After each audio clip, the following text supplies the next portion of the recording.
He scattered the money across the bedroom floor like confetti and lay back, pretending to be asleep.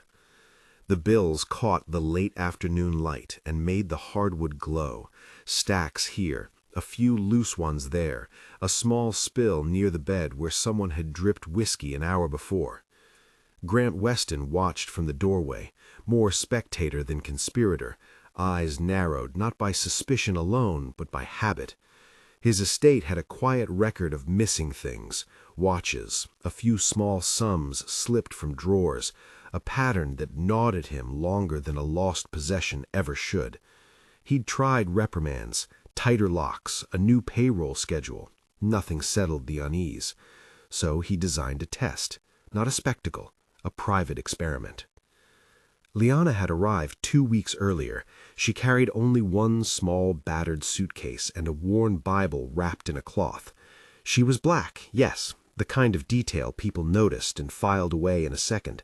But what held Grant's attention was steadiness, the set of her hands, how she straightened a cushion without looking, how she moved through the house as if she already respected its rhythms. She'd asked for temporary housing for the month while she found a place. He gave her the basement room with its small window and a hum that sounded like a distant train. She accepted with grateful eyes and the quietest of smiles. With her she brought a boy, thin, barefoot sometimes in the small rooms, with a voice that didn't try to be louder than the house. They called him Eli. He was 7, maybe 8, and his black hair stuck out in soft bits where the comb had missed. He followed his mother like a shadow without the weight of entitlement. He watched the house like he already knew his place, small, observant, essential almost. On the evening of the test, Lyanna's hands were full of laundry. She had just finished dusting the dressing table and folded a line of shirts into crisp rectangles when Grant closed the bedroom door behind him and lay down on the bed as if he'd fallen asleep after a long night. He made a sound like a man who'd had too much and then pretended not to wake. Eli padded into the room with a cleaning cloth and a mop, his small sneakers whispering against the boards. He stopped when he saw the money scattered across the floor. There was a moment, a quiet in which the whole house seemed to hold its breath. Grant's throat tightened with a weight he had not expected. He could have left. He could have called Lyanna in and watched her reaction, seen if she would fumble, offer an explanation, show fear. Instead, he kept watching the boy. Eli knelt down. He didn't touch a bill as if they were coals. He used the cloth to dab at the whiskey stain and then set it aside, folding it with the exactitude of someone who had seen his mother mend not because she had to, but because it was a practice. He gathered the loose bills first, smoothing them with fingers that had known the edges of coins and the seams of beds. He stacked like a man who organizes his life to make sense of it, by order, by number. He counted quietly, under his breath, not aloud. 1, 2, 3, the soft kind of counting that sounds like a prayer. Then he arranged the stacks by denomination with such deliberate care that Grant felt for a second as if he were witnessing a ritual. When he finished, Eli tucked the bundles into a drawer as if that drawer were a safe and not the place where linens lived. He closed it, straightened, and left the room, with the cloth folded and the socks lined with military precision. Grant sat up slowly.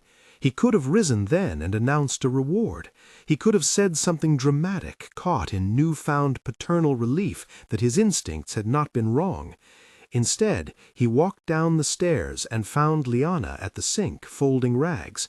He asked her about the boy, about where she'd taught him such small, methodical habits. She shrugged in that economy of gestures she favored. "Mama taught him," she said. "We keep things in order. We don't take things that aren't ours."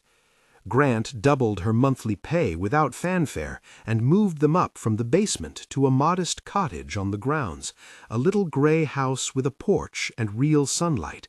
He did not make a show of it. He watched them from across the lawn as they burned an evening meal on the porch and laughed at something banal. It pleased him more than he liked to admit, the idea that an honest habit could ripple outward and change a life. If this moved you, subscribe for more stories like this. Days became months. The household settled into a new rhythm with Lyanna as part of the quiet machinery of the place, washing, ironing, preparing trays, waiting on the long terms of the household's visitors. Eli grew ears for the house's small sounds, the hum of the heater, the squeak of a particular stair, and he set the napkins at the dining table the way someone who counted things for comfort might. Others noticed too. Clara, the head maid for 11 years, noticed with the slow burn of someone who had been replaced by kindness. She expected loyalty to be purchased with the same quiet routine she herself had supplied for seasons, obedience that didn't require gratitude, a treadmill of work that didn't demand new pay. Grant's private generosity had not insulted her salary, it had pricked her pride. At first, her actions were small, a look that held longer than necessary at Lyanna's new doorstep, a verbal jab disguised as a joke about the newcomer's literacy. Then a few things went missing from the house, small at first, a few dollars from the petty cash, a necklace tucked into an old jewelry box, a watch from a bedside table. Staff whispered in corners. Suspicion is like a shadow, it grows longer in poor light. People tend to fill silence with explanations, and it is always easier to point outward than to look inward. The whispers threaded their way to Lyanna.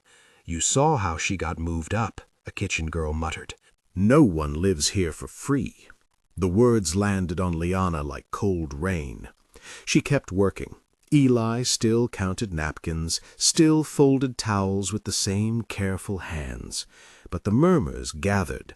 The household folded itself into examinations of who could be trusted.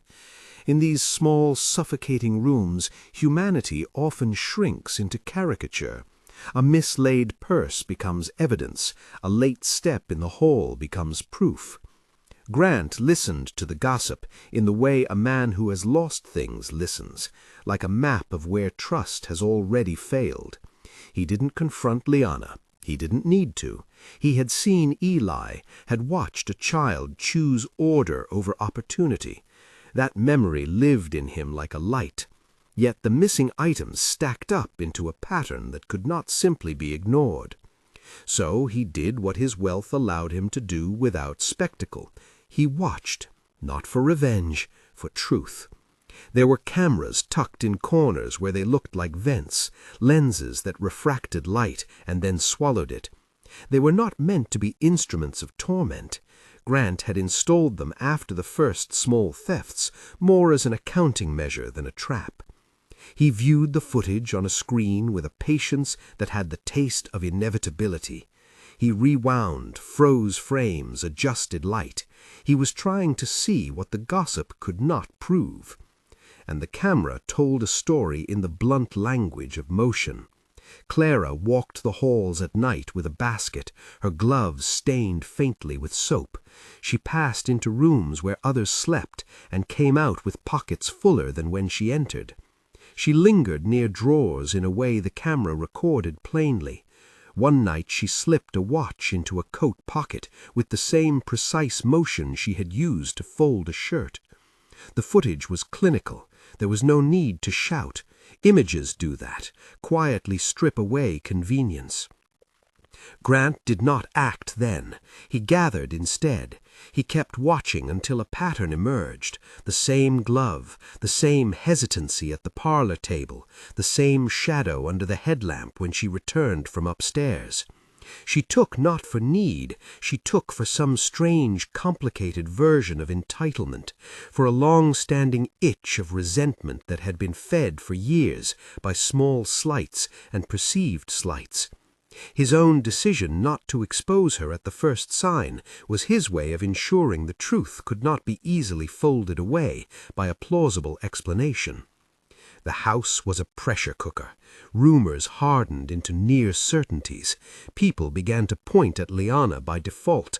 Voices rose in kitchens and behind closed doors. She's the one with the new house. She lives above us. One night, Clara's campaign escalated. She made a move that was both brazen and, in its way, finished from the inside. She planted Grant's expensive gold watch among Lyanna's cleaning rags. It was an action meant to end things quickly, to send Lyanna out of the house with a criminal record that would last longer than any explanation. She called the police with an urgency she staged to look like righteous discovery. Officers arrived at a hush, uniforms crisp against the lamplight. They asked for the watch, for accounts. Grant stood in the hallway as the household gathered into a knot of faces. Some were eager, some were torn. Lyanna was bewildered. The watch was lifted from her bucket of linens with hands that trembled. A watch one might suppose had been there forever, found by accident. The accusers lined up like witnesses rehearsed into truth by their own certainty. Grant could have allowed the process to unfold. They had the watch. They had hands in evidence. But he had the footage. He had patience. He stepped forward and asked the officers to wait, to allow him a moment. The room emptied into a single watchful frame as he set a chair in the center and placed a laptop upon it. He clicked a file, and the first grainy image filled the screen. Clara moving quietly down the corridor after midnight. Then another clip, Clara reaching into a drawer with practiced motion, closing it, slipping the watch into an apron pocket. The footage continued, frame after frame that did what words could not. It rendered the private public.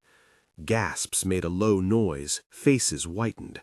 Lyanna's lips parted, a breath seized by relief and shame at everyone's assumption. The officer's posture changed from formal certainty to professional recalibration. Clara watched the screen with a stillness that for the first time looked a little like fear. When the clips ended, the room waited for a response beyond the cold logic of images. It was Eli who filled it. He had come in with his mother when she was called down. He had stood at the back with a small mop in hand because it was what he did when he was nervous. He straightened a napkin with the same fingers he'd used on the bills. He watched the faces in the room as if cataloging them, moving them along the shelves of his understanding. Then he spoke. "My mama taught me to tidy what isn't mine," Eli said. His voice was small but clear.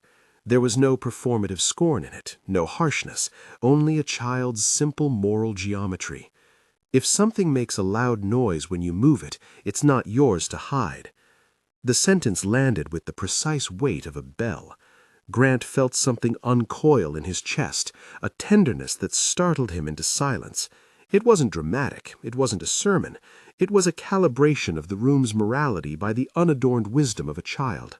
The words explained, in fewer syllables than a speech, why Eli had not taken the money, because his mother had taught him a practice of order that included respect for things that belonged to others, and why Clara's thefts made a loud noise that wouldn't stay secret. Clara's face crumpled then, not because of words, but because of the images on the screen. She tried a defense that was all about need and history, how she'd been here the longest, how the work had worn her down. It sounded thin against the footage's quiet testimony. The police handcuffed her as a team of officers moved with a rehearsal of duty. They did it not as a public spectacle, but as the enforcement of a line that had been crossed. No one shouted. No one celebrated. The house felt hollow in the aftermath, like a place that had been given a truth and now needed to find the space to breathe around it. Lyanna collapsed into a chair. She pressed her palms to her eyes. The people who had whispered now looked like people who had been mistaken. Shame flashed across some faces like a cold light. Grant walked to where she sat and placed a hand on her shoulder. No grand gestures, just a touch that said restitution would follow. He told the officers to take a statement and to ensure clarity about ownership of any recovered items. He asked them to treat Clara fairly. He wanted justice, not spectacle. He doubled the compensation he had already given Lyanna.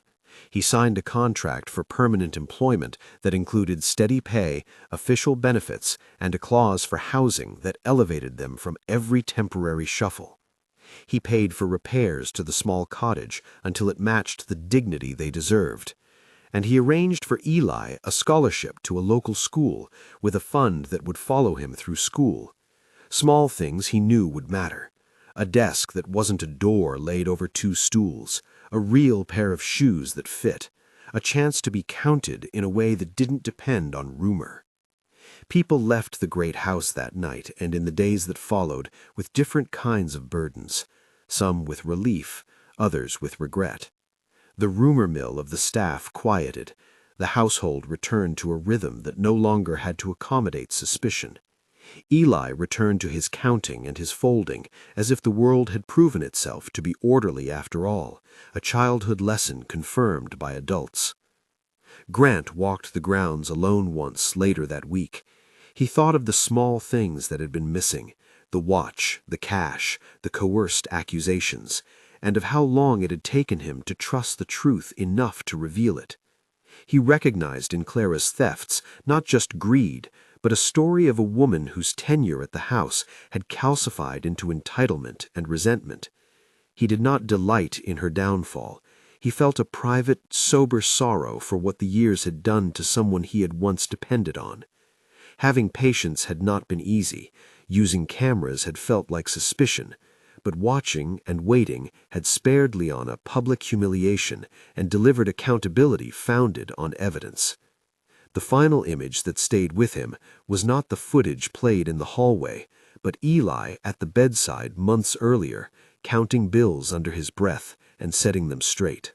That small ritual had been a test Grant had set for someone else, but it had revealed something about himself, his preference for quiet resolution, for making things right without broadcast, for trusting the steadiness of a child's habits over the loud certainty of a crowd. He did not proclaim any moral about the human heart. He didn't need to. The house had its lessons learned.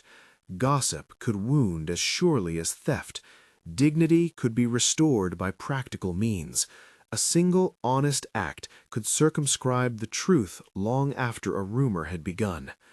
He watched Eli place school books in a neat pile by his bed, saw the boy's hands move as if they were smoothing out the world one corner at a time. Lyanna brushed the boy's hair and tucked his shirt. There was no repartee, only work and a small, steady joy. Grant kept the cameras as evidence only. He instructed that their use be judicial and sparing, a tool for protecting household members rather than prying into private sorrow. He met with Clara briefly before she left in the custody of the authorities. He spoke to her of responsibility and missteps and offered, in a way that surprised even him, a small settlement for legal counseling, an attempt to handle the aftermath with some measure of mercy rather than vindictiveness. It was not absolution. It was a recognition that people who hurt often need help being made whole. Years later, Eli would remember only a few of the details: a watch on a table, a screen that showed a woman in a glove, and the steadiness of his mother's hands. He would remember, too, the scholarship letter folded into his palm like a promise. He would remember a man who had tested him in a quiet way and who had rewarded what he saw, not because the test justified deception, but because truth had to be confirmed and restored when rumor sought to bury it. On a winter morning, some months after the arrest, Grant walked down the lane toward the cottage. Eli was sitting on the steps, counting beads for a project, lips moving in that same low rhythm he'd had when he first gathered the bills. As Grant stood there, watching, the boy looked up and offered him a small, steady smile. "Thank you for checking," Eli said, simple words from a small mouth that carried the implication of larger faith. "My mama says truth is a kind of light. It shows what's been hidden." He swallowed at the earnestness of the statement. He had felt frozen once, the day the boy had spoken in the hallway, not because he hadn't guessed what would happen, but because children had a way of saying things that paused adult certainty and forced it to reconsider itself. He thanked Eli, and in that exchange there was no grand gesture, only the quiet of two people who had seen their small world unsettled and then set right. There was restitution beyond money.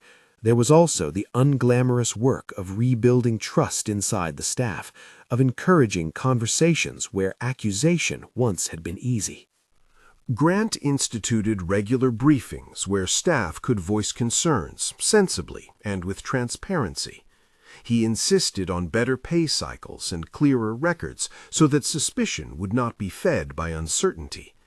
He did what he could to make the foundations of the household sturdier. The house kept its quiet after that. People returned to their tasks with the lightness that comes when rumor is resolved.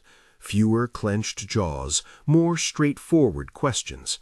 Lyanna's name lost the whispered qualifiers in the corridors. She kept her faith and her practice of order. Eli kept counting things under his breath as if the habit itself might steady all the rest. And Clara, once the pulse of gossip, was gone, replaced in memory by a caution that Grant hoped would be reframed into teaching.